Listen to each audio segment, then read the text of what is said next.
শেখ হাসিনাকে ফেরত চাইলেন ডক্টর মোহাম্মদ ইউনূস। ভারতের প্রধানমন্ত্রী নরেন্দ্র মোদীর সঙ্গে প্রথম দ্বিপক্ষীয় বৈঠকে বাংলাদেশের অন্তর্বর্তীকালীন সরকারের প্রধান উপদেষ্টা ডক্টর মোহাম্মদ ইউনূস দেশটিতে অবস্থানরত সাবেক প্রধানমন্ত্রী শেখ হাসিনাকে ফেরত চাইলেন।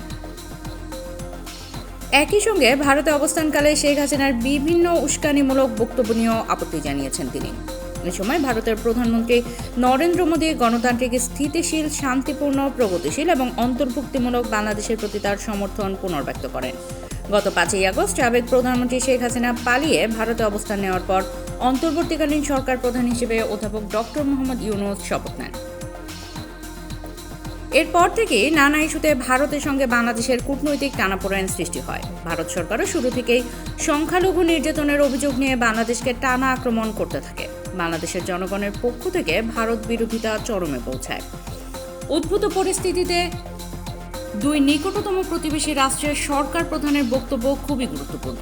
বেশ কিছুদিন ধরেই বাংলাদেশের পক্ষ থেকে ভারতের প্রধানমন্ত্রীর সঙ্গে প্রধান উপদেষ্টার সাক্ষাৎ চাওয়া হয়েছিল। নানা প্রচেষ্টার পরও তা সম্ভব হয়ে ওঠেনি। এবার বিমস্টেক সম্মেলনের বেশ কিছুদিন আগেই বাংলাদেশের পক্ষ থেকে ভারতের পররাষ্ট্র মন্ত্রণালয়ে আনুষ্ঠানিক চিঠি পাঠায় বাংলাদেশ। শুরুতে আগ্রহ দেখায়নি ভারত, কিন্তু সম্মেলন শুরুর আগের দিন ভারতের পক্ষ থেকে বাংলাদেশের পররাষ্ট্র মন্ত্রণালয়ে সম্মতি জানিয়ে চিঠি দেয় দেশটি। অবশেষে সেই প্রত্যাশার সফল বাস্তবায়ন ঘটেছে থাইল্যান্ডের বিমস্টেক সম্মেলনে। সুযোগ পেয়ে প্রধান উপদেষ্টা অধ্যাপক মোহাম্মদ ইউনূস বাংলাদেশের চাওয়াগুলো স্পষ্টভাবে তুলে ধরলেন ভারতের সরকার প্রধানের কাছে। শুক্রবার দুপুরে থাইল্যান্ডের বিমস্টেক সামিটের সাইডলাইনে দুই সরকার প্রধান পারস্পরিক বৈঠকে মিলিত হন। তখনই সব জল্পনা কল্পনার অবসান ঘটে। শুরুতেই দুইজন কুশল বিনিময় করেন। এরপর দুই সরকার প্রধানের প্রায় 40 মিনিটের বৈঠক হয়। এর আগে বৃহস্পতিবার সন্ধ্যায় থাই প্রধানমন্ত্রীর আমন্ত্রণে নৈশভোজে পাশাপাশি আসনে বসেছিলেন দুই শীর্ষ নেতা। তখনও একান্তে কথা বলতে দেখা গিয়েছিল তাদের। দুই দেশের প্রধানদের মধ্যে এই বৈঠক নিয়ে বেশ কিছুদিন ধরে আলোচনা চলছিল, তবে আনুষ্ঠানিকভাবে কেউ নিশ্চিত করে বৈঠকের বিষয়ে জানাতে পারেনি। তবে প্রধান উপদেষ্টার সঙ্গে এই প্রথম দ্বিপক্ষীয় বৈঠকে বসলেন ভারতের প্রধানমন্ত্রী। এই বৈঠকে দুই পক্ষের পররাষ্ট্রমন্ত্রী ও পররাষ্ট্র সচিব সহ সিনিয়র কর্মকর্তারা উপস্থিত ছিলেন। দুই সরকার প্রধানের 40 মিনিটের বৈঠক।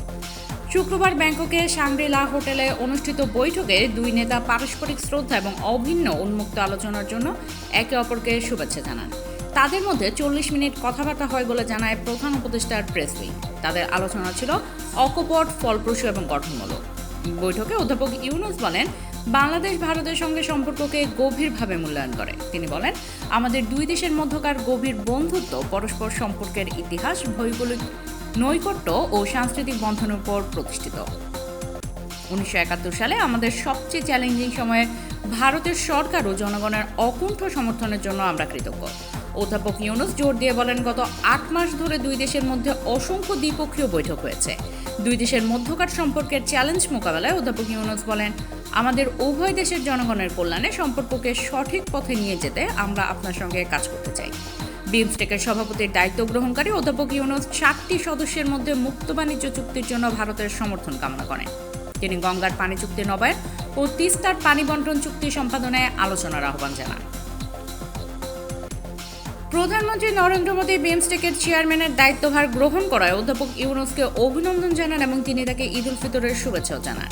নয়াদিল্লি সবসময় ঢাকার সঙ্গে সম্পর্ককে সর্বোচ্চ অগ্রাধিকার দিয়ে আসছে উল্লেখ করে ভারতের প্রধানমন্ত্রী বলেন, দুই প্রতিবেশী দেশের ইতিহাস ওতপ্রোতভাবে জড়িত এবং এটি বাংলাদেশের জন্মলগ্ন থেকে।